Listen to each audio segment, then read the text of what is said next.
Hi, and welcome to Real Trail Talk. I am Donovan D'Souza from The Long Ways Better. And I'm Mark Pybus from The Life of Pi. Welcome to episode 78. We're going in a different tangent this week, and we're going off-road, different kind of trail. And to help us with that, we've brought in Alex Garner from Intents Offroad. Welcome, Alex.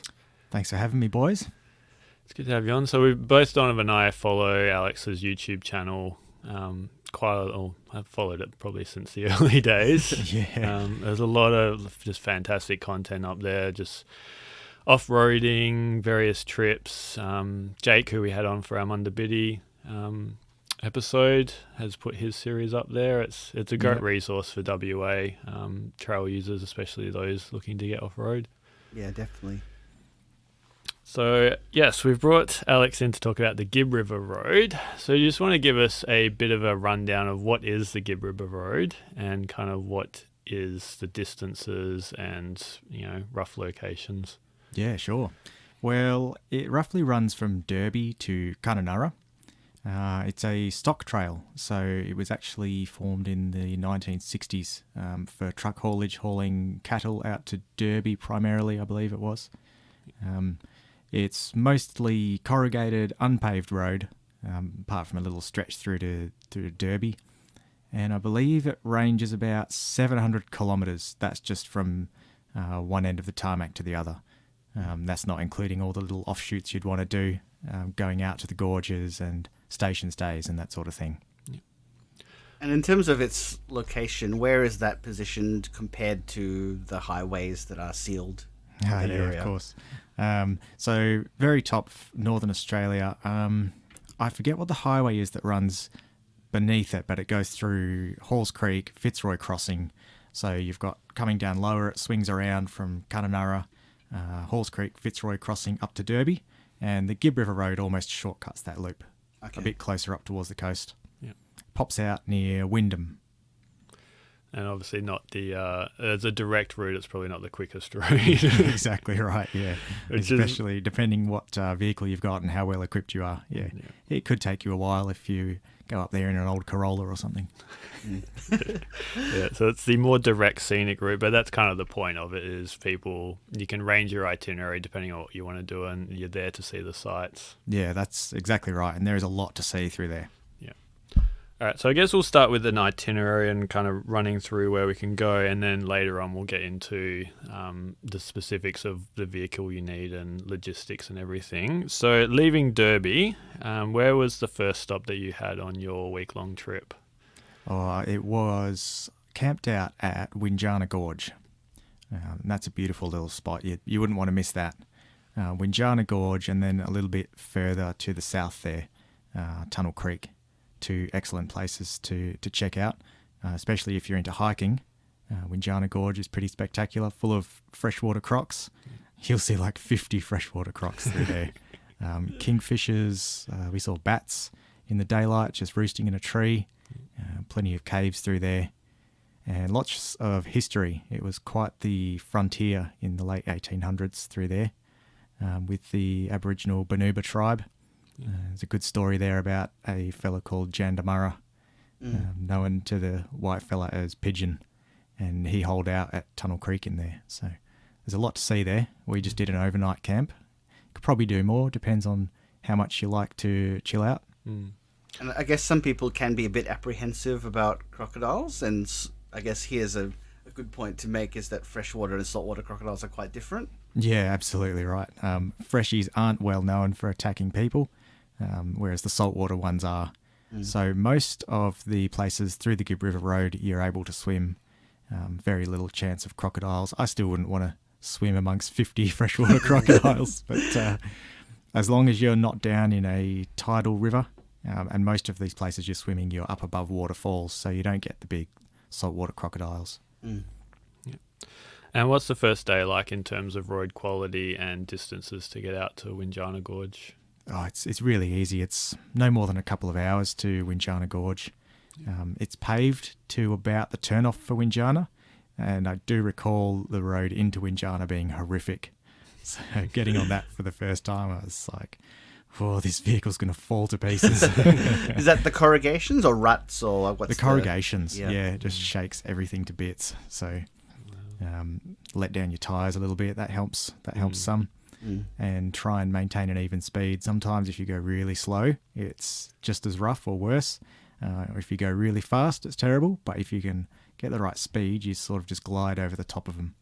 To an extent, I couldn't find a happy medium on those ones. Yeah. And I remember driving around Fitzgerald River with another guy, and we're in this, Land Cruiser built tough, and he was going about 20 k's an hour on this corrugated road. I'm like, just speed up. He's like, no, can you feel the shaking? I was like, if you go faster, it'll make it a lot better. But yeah, I guess you got to pick that speed, as you say. Yeah, that's right. Yeah.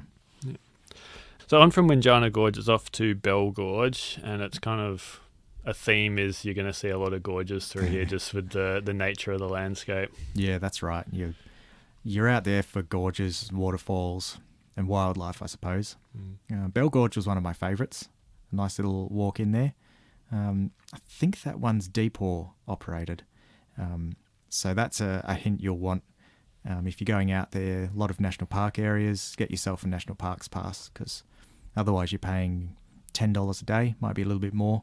And when you're out there for a while, you're better off buying a 2-month or an annual pass to get around some of the parks. I mean, at the moment, I think they're cheap as chips, but I think the price is going to go up significantly very soon. But it's worth it. Yeah, that's right. Like we've got the RAC discount, and it pays for itself within like 2 or 3 visits, really. Like it's not a big deal, and even right. Yes, it will be more expensive, but if you're going to a lot of places, you'll definitely make it worth your money. Yep.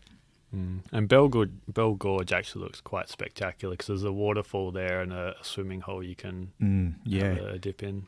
It's one of the nicer waterfalls, especially towards that western end, that's quite accessible. You've got Mitchell Falls a bit further up, which is quite rough to get into. So if you're not fully equipped with a well built out vehicle and all the spares and mechanical knowledge, then Bell Gorge is going to be one of the easier ones. And where did you camp this night? Was it at the Silent Grove campsite? You know what, that I can't quite recall. I mean, there are quite a few options along the Gibb whether you want to stay at homesteads or campsites. So I guess it's really up to the user and how they plan their itinerary. Yeah, I do recall it being a station stay that night. I couldn't tell you which one it was. Could it be Mount Hart Homestead? Yeah, that rings a bell. So I'm quite interested in doing. I'm just going off one of the guides that I found online. So looks like there's a fair few options each day. There is plenty out there. The station stays are really nice. That's going to be most of your options. Unlike a lot of other areas in Australia, there's free camping or just areas that are crown land you can pull up and make a camp. But all of the land through that Gibb River section is either Aboriginal land, stock country, or Deepore owned. So you'll be paying someone here, there, or wherever you stay to stay on their land. I found that to be something that when you look online makes it a bit difficult to kind of arrange, because like if you look at somewhere like say Tasmania with their wilderness, it's all just national parks land to manage, but because this is managed by several different people, sometimes the information's not all together in the one place, because it looks like there's not that many national parks or natural features if you look just at the like Parks and Wildlife website. Yeah. Because some of them are on station stays and things like that. Yeah, you're exactly right there. It's not all in one spot. You gotta dig and work for your information for this one, don't you? But I guess that's half the fun, is like planning where you want to stay. You're not set by a route of you have to get here by a certain time. You can go longer, go shorter, stay at one place for a longer time. Yeah, that's probably worth noting. We didn't book a single thing when we did it. We sort of hopped our way around and didn't have any trouble getting in the station stays. Yeah, I doubt it's going to be like, Margaret River during school holidays up there. Yeah. There's a lot of effort to get up there and plan this. So from Bell Gorge on to Manning Gorge via, is it Galvin's Gorge? There's quite a few in there that you can visit. Yeah. I don't recall visiting Galvin's Gorge, but Manning Gorge I do. Yeah. That was a pretty nice one. nice walk in through there. You sort of hop over the river a few times and then come into the main waterfall area. And what is the roads like for like these middle days? Is it It's fairly rough and technical, or is it just mainly heavy corrugation? It's mainly heavy corrugation. It's a well looked after road because trucks go through there for stock transport still. Yeah. So you don't end up doing slow 4-wheel driving. You'll be moving along at 100 k's an hour a lot of the time, and it all depends on the time of year you go. So if you're early in the dry season, they would have graded the road for the first time, and so you're in pretty lucky. If you're heading there probably after winter, July school holidays, you might start finding it a bit rougher then. It's the corrugations that get people, and especially those towing vans. They recommend you don't tow a caravan through there. And we stayed in Broome for about 3 days before heading through there, and you see all the people that come through from the Gibb coming the other way. All their little horror stories. Oh, you're going to lose bits off your car. And yeah, so everyone's got a different story. They told us that story. 3 days later, I didn't find it much of an issue.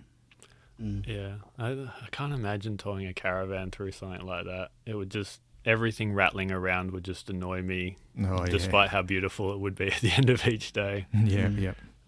So from Manning Gorge is the side trip to Mitchell Falls. What can you tell us a bit about that road and what that journey is like? Yeah, so rough as guts. We were probably 10 kilometres down there and found a vehicle pulled over with a snapped shock absorber. Wow. It's known for being quite rough. I think that is owing to the fact that it's not the actual stock route. It's not the Gibb River Road anymore. This is the road that services Columbaroo, which is the community up on the coast up there. And then Mitchell Falls is the chute off to that. So slower going, still not technical, just rough. I'd probably liken it to heading into Windjana Gorge that first day. Yeah. It's that whole, an offshoot of the Gibb River Road, a bit less serviced, pretty rough. So high clearance required? No, not particularly high clearance. Just a rugged vehicle, well maintained, good tyres, and slower going, dropping your tyre pressures to minimise damage and wear and tear on your vehicle. Yeah. So obviously being an offshoot, do you think it is worth it? Because you can spend up to a couple of days doing the trip out to Mitchell Falls, which they do heavily advertise in their kind of, Kimberley advertising as, a very special spot and it looks fantastic. Would you recommend the side trip out there? If you're taking the time and you really want to see it all, then absolutely. But I think, well, look, you're going to get gorged out after a while.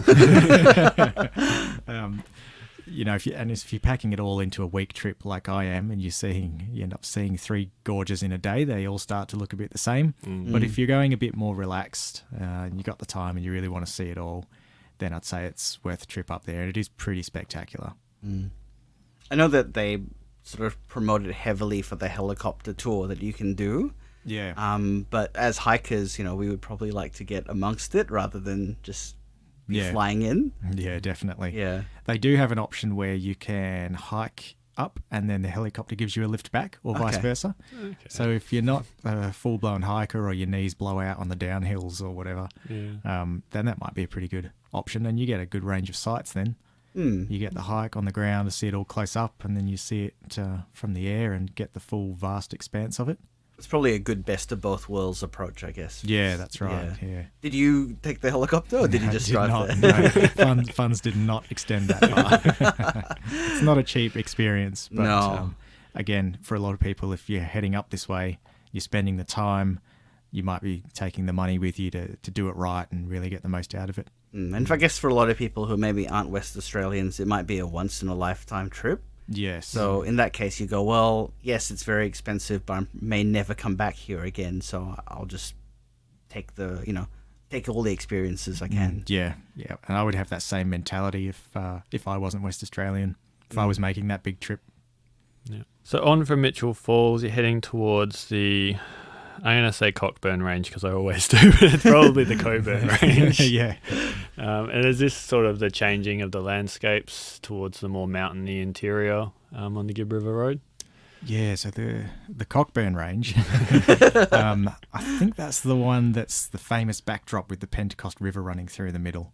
And if you've seen the movie Australia, that's where a lot of that was filmed there, with the big red rugged ranges. I'll have to go back and look at that. I enjoy that. If you go and have a look in our bathroom, the Yeah. calendar is on the Pentecost River. Okay, so for real Trail Talk listeners, invite yourself over to Donovan's and ask to use the bathroom. Just hang out in there. Because I saw it today, I went, "Oh, that's rather apropos that we're talking about this today." Yeah.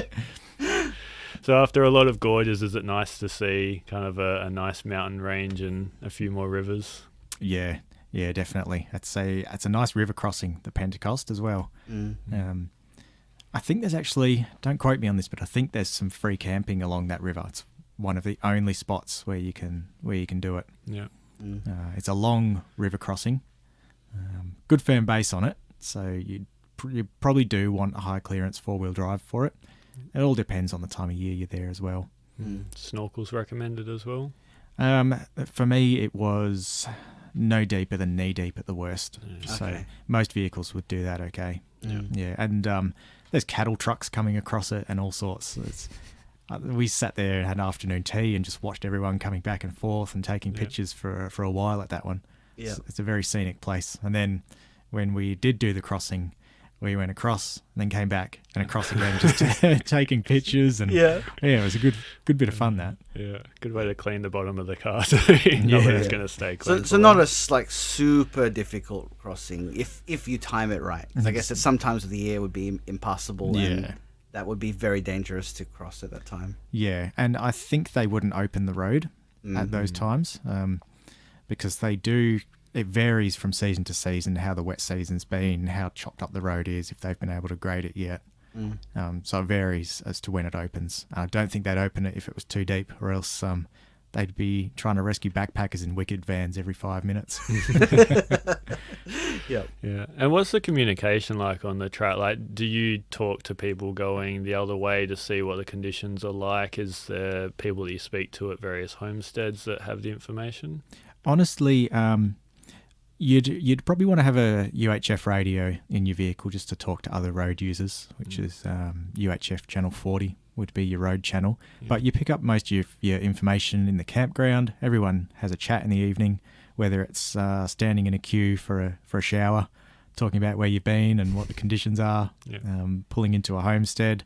So most of that up-to-date exchange just happens face-to-face on the track, which is a nice experience for the whole thing. You're all kind of in this together, experiencing it, and it's a good way to do it. And what's the sort of main demographic that you find at these sort of campgrounds who are doing this trip? It's actually quite varied. You do see the older people getting down in the gorges a bit. Not so much, I suppose. It can be a bit hard going. And also because you can't take the big vans down there. There were a few backpackers, things like old Mitsubishi Pajeros. I very clearly remember the roof rack loaded probably a metre above the vehicle with an old shopping trolley on the roof. And all the stuff they carry, unbelievable. But I'd say it's a pretty wide demographic, a little less travelled by the older crew that can't take the caravans out there. But a lot of people taking their kids out of school. Yeah, it sounds like a great place to spend July school holidays, giving the kids that proper education. Yeah, absolutely. Seeing the country. That's how I grew up, and that's why I'm here today. Just couldn't stop. So onwards from the Cockburn Range, as someone who grew up in Coburn, the suburb, I'll say that's not the name. So next after that is, I guess, Home Valley Station and the most famous Park El Questro. Yeah. And did you go to Home Valley? Home Valley we didn't pull into. It would have been a time of the day thing.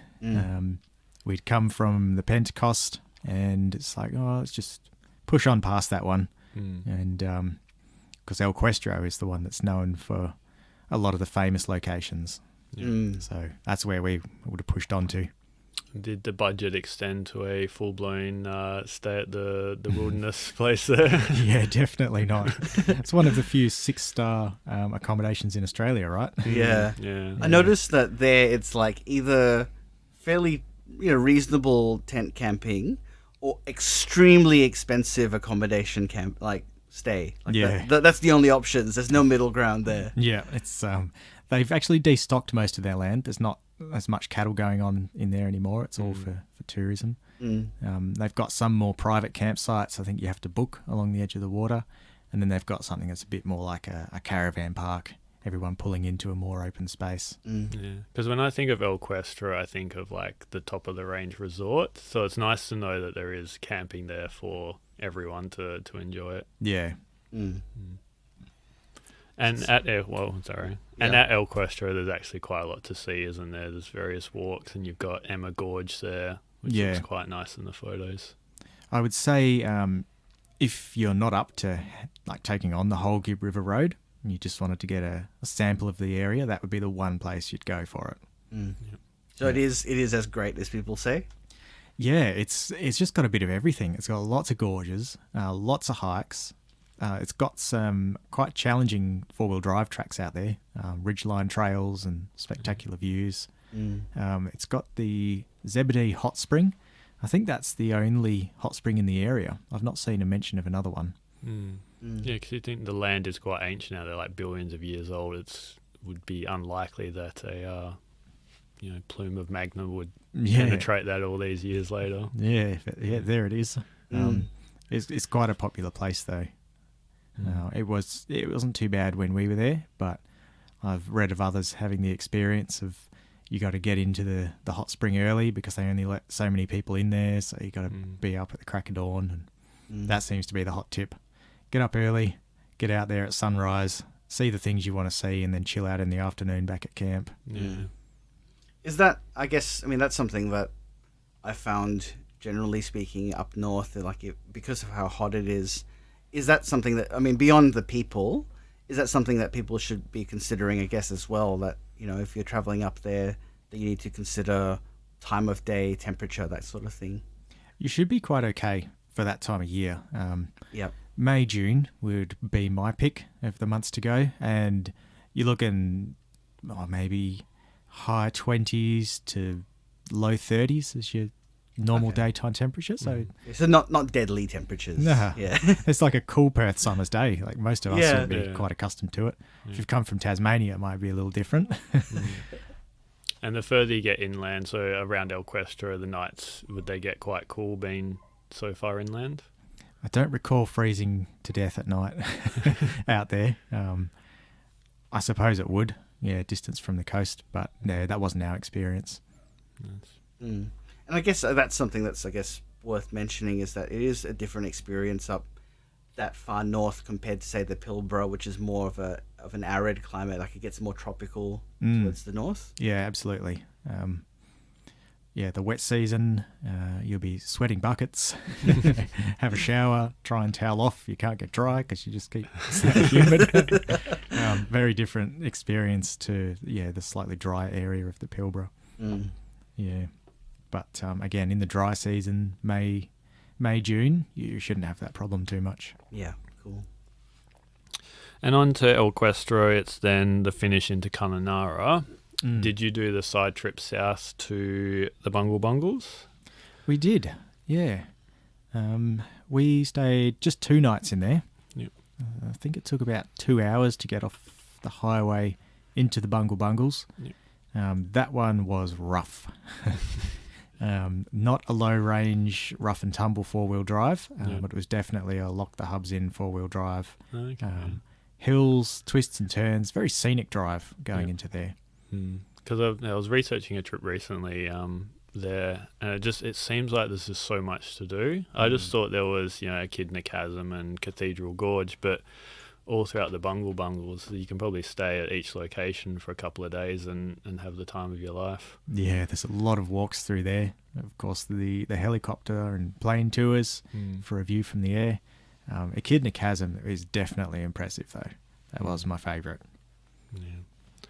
And it's, obviously deep water camping in there. Yeah. What are the facilities like for campers?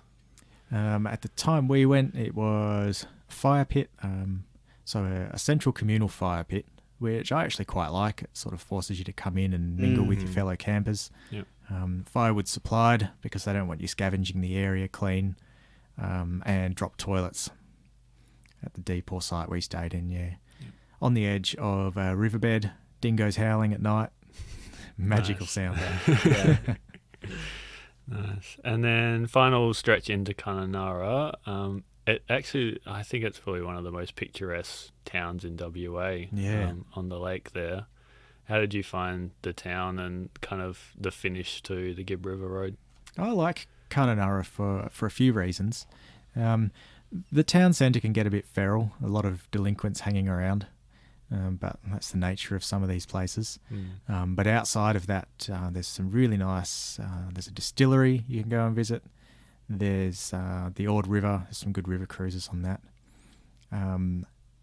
Probably worth the day trip at least to go out to Lake Argyle. That's a pretty fascinating place. Yeah, one of the biggest man-made lakes around. There's also a river crossing, which is quite a scenic place to drive across. I can't remember the name of it now. It's quite famous, but it's escaped my memory. And I guess is Wolf Creek reasonably able to get to, or quite difficult to get to from here? It's a little way off the track. I haven't been there. I watched the movie, so that was enough for you. It puts me off a little bit, I suppose. Yeah. Yeah, it's quite a detour out to get to that. Honestly, I wouldn't mind checking it out someday. It'd be pretty cool. Because I guess that's the thing up there, is that, things look like they're close, but they're not that close. Yeah, exactly right. Yeah, because there's nothing else in between to give it scale. You're like, oh yeah, there's Kununurra. Oh, Wolf Creek's right next to it. Yeah. Yeah. You just want to scare some backpackers, don't you? You've got the look for it at the moment. I do have the look for it at the moment. Yeah, it wouldn't be hard to do that. Yeah. So do you have any recommendations for places to eat or drink or stay in Kununurra while you're there? I don't know if the drive-in cinema is still open, but that was a good experience. Might have to double check on that one. Yeah. There's also, if you're staying in the caravan park there and you can't make it to the Bungle Bungles, there's almost a mini Bungle Bungles out the back of it. It's a little 10 or 15 minute walk and gives you a bit of a taste for it. Nice. But I don't think we dined in town at all. We stayed in the caravan park and just cooked up there, aside from doing a cruise on the Ord River, which was a pretty fantastic experience. Sunset out there on the Ord, big, beautiful, flat water country. And when you got to Kununurra, did you drive back or did you continue on a different route to get back to Perth? Yeah, so we came back down the highway through Halls Creek and Fitzroy Crossing. Yep. Didn't stop too much coming through there. They can be pretty rough towns, Halls Creek especially. If you do stop at Fitzroy Crossing, there's Geeky Gorge near there, and that one's worth a visit. Yep. They've got some good river cruises along there. Fitzroy Crossing's a little bit more cleaned up than Halls Creek is. Yep. So it's worth, would you say, if you were doing it, to do the Gibb River and then come back on the highway and then do it sort of as a loop? Yeah, I would. Like I said before, I think you'd be well and truly gorged out. Yeah. And it's always nice to be able to take in a bit of something different. Yeah, there are things to see along there.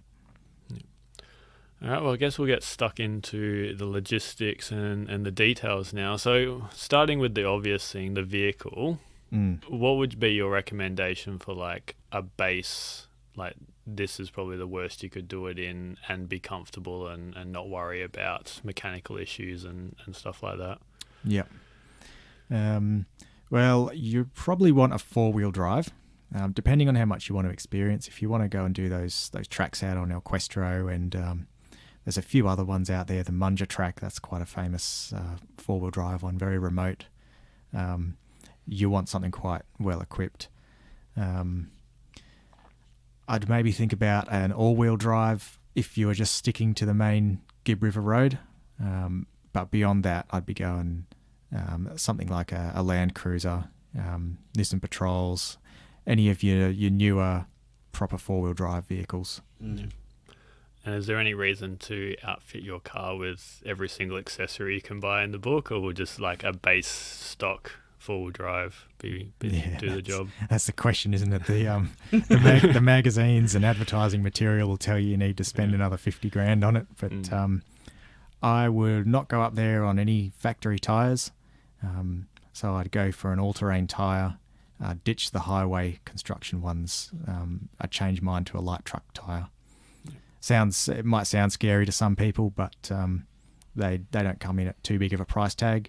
They don't need to be big and aggressive. They've just got to be tough, because we had 3 flats out there actually. I was with my dad. He didn't change his tyres before he went. He's like, no, they've got another 10,000 Ks in them, I think. And 3 flat tyres, came limping into Kununurra, and he had to spend a lot of money on tyres. So that would be the number one. If I had to do one thing, that would be it. And the next thing would be the suspension, especially if you're going to tackle up to Mitchell Falls. Spend some money on good suspension. And so safety stuff, like you mentioned, stuff like having, like the UHF radio. I know like often people say having 2 spares is a good thing. What sort of other things would you say are good safety things you should, I guess, have and keep in mind if you're going to do this drive? Yeah, well, if you're sticking to the main Gibb River Road, there's so many people coming along there that you're quite safe. You have a breakdown, someone's going to come along in half an hour. You definitely would have your first aid kit and your snake bite kit and that sort of thing with you. The mobile phone signal was non-existent when we went through, but in all honesty, that's probably changed by now. UHF radio, you can call up emergency channel 5, and there'll be all the stations have UHF radios, so they're quite likely to pick you up. If you were going a bit more off track, things like the Munja track I mentioned before, you want some way of locating you off grid, so a spot locator beacon, an EPIRB, or a HF radio, satellite phone, something like that, to be able to keep you out of trouble. Definitely have a tyre repair kit and learn how to use it before you go.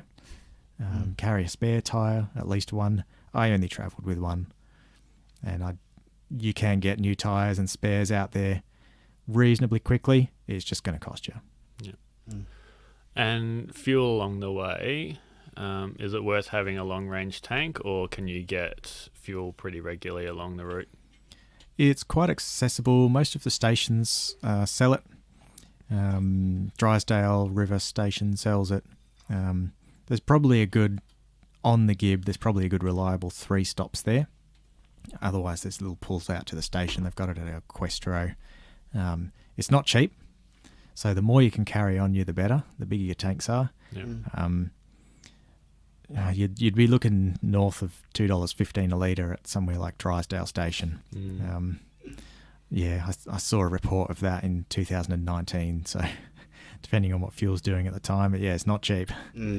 I suppose it's not too bad, because I think Wednesday it was like $1.80 or something. So there was a massive increase, wasn't it? You just got to keep that in mind. It's all relative, and it takes a lot to get it out there. Yeah, and it's probably not going to hurt you so bad if you're prepared for it. Just know it's going to cost that much. Yeah. Get an idea of how much you're going to use and be prepared to fill up at that cost. Yeah. We had a bit of that experience at Mount Augustus. They're the only petrol station for hundreds of kilometres. You go, that's fine, whatever. Yep, I got that one too. I've got a 4 cent a litre discount. Is that valid? So in terms of driving up, did you drive straight up to Broome, or did you stop along the way? Because it's obviously a very, very long way just to access the start of the trail. Yeah, it is, I think we spent a week getting ourselves up there. Which included a couple of nights in at Carragini. There's a camp on the Grey River around near Port Hedland, and then I think it was to Broome from there. So if you want to drive straight up there, and you're not a complete maniac who's willing to do 1,500 kilometres in a day, I'd give myself 3 nights to get up there. That's pretty comfortable if you don't want to particularly see or explore anything else. Because I was looking today, and there are options where you can hire a car in Broome and I think drop it off in Darwin. I don't think you can drop it off in Kununurra, but if you don't want to drive all the way up there and don't have the four-wheel drive, there are options, but I think they're very, very expensive. I think it was like $7,000. Well, I think it's $350 a day. So I was looking at maybe just over 2 weeks, but it was not cheap. Yeah, but if you're not much into four-wheel drives and you just want it for this occasion and you've maybe got limited time, it could be the perfect option for someone. When you think about it, I've had people explain it this way to me who have driven Cape York. They've driven the car over there, done Cape York, then put their vehicle on a truck, flown back home, gone to work and waited for their vehicle to come back home because they can earn more money at work, so they can earn more money than they would pay to have the vehicle trucked back, you know? Yeah. 2 weeks to drive back or 2 weeks at work and pay half of that to get the vehicle sent back. So options like that can work out depending on your situation.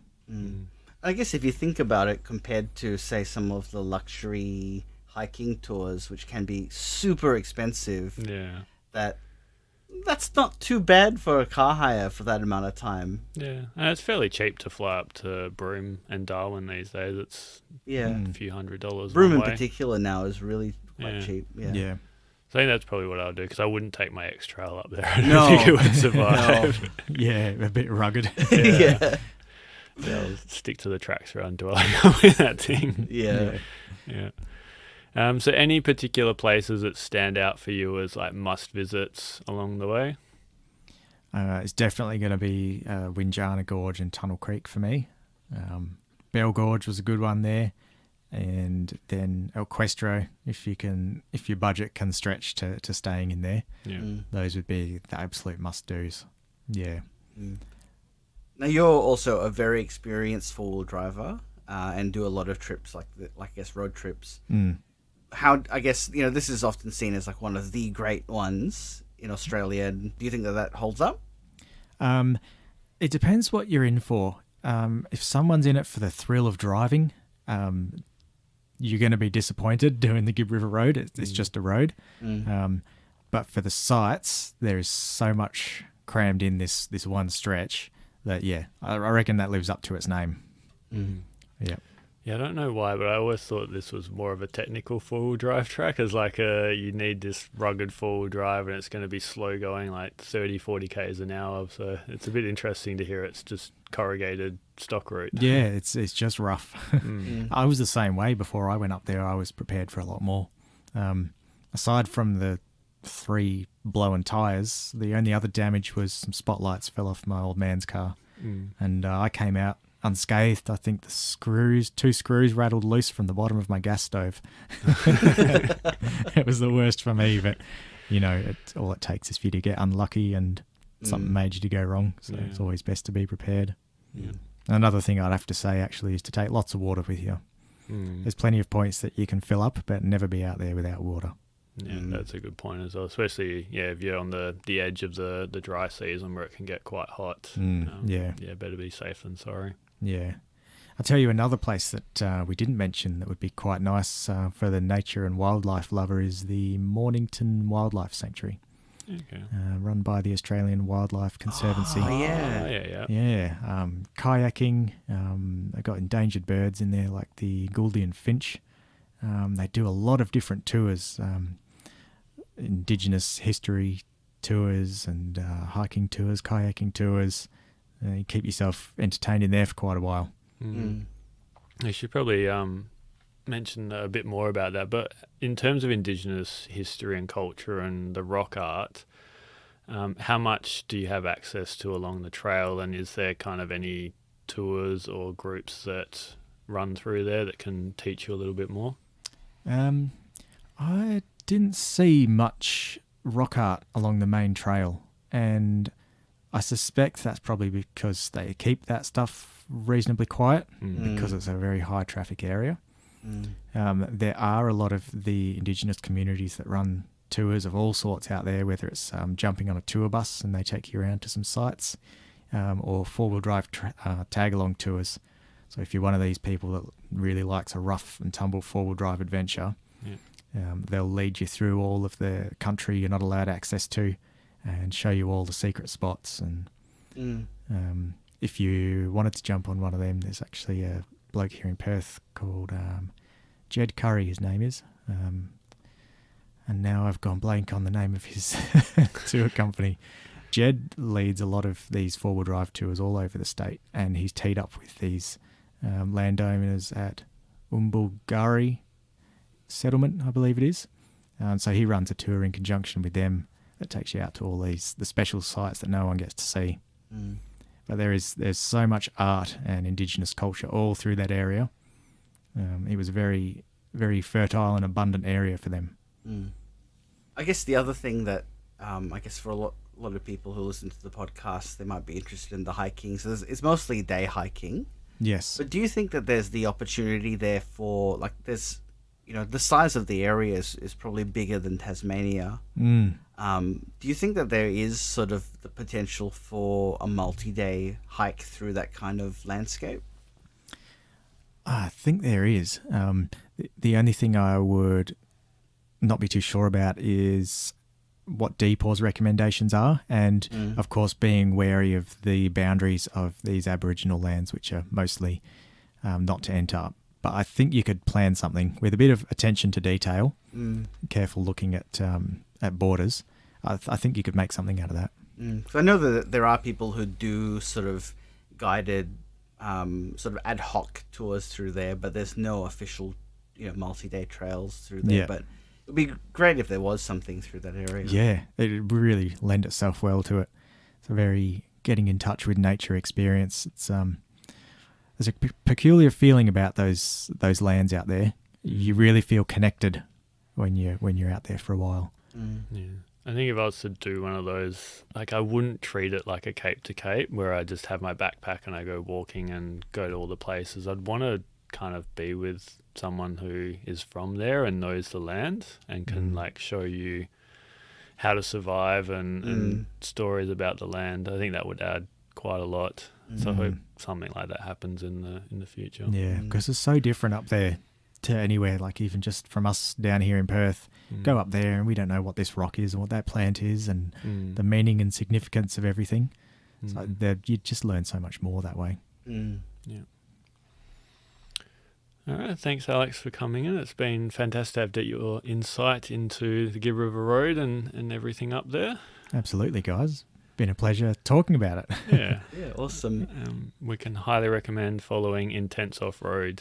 You guys do a great job with your videos. Makes me want to go out and bash some power. Yeah. And you guys have, you know, you've got great four-wheel drive, just like technical information and educational stuff. But then you've got also, like, you know, great trip reports. And you've got stuff like Jake's Bibbleman track and Mundabiddi videos. So you know, even hikers can gain a lot of information from your website. That's right. Even if you're not into four-wheel driving, we try not to baffle everyone with all the technical mumbo jumbo. It's more about travelling through the land for us and experiencing areas and telling history, and whether it's from first settlers or Indigenous culture. And it's all about just exploring. And plenty of camp cooking techniques as well. A bit of that. Both masterpieces and failures. Okay, great. Thank you so much for coming in. Thanks for having me on, guys. Thank you, everyone, for listening. If you've enjoyed this episode or any other episode of Real Trail Talk, then please rate us on whatever platform you're currently listening to us on. Ratings really help us to reach an audience, especially those who are looking to learn about the outdoors in Western Australia and Australia in general. If you had any questions or suggestions for future episodes, you can email us at realtrailtalk@gmail.com or contact us through our social media channels. Thanks again, and stay tuned for our next episode.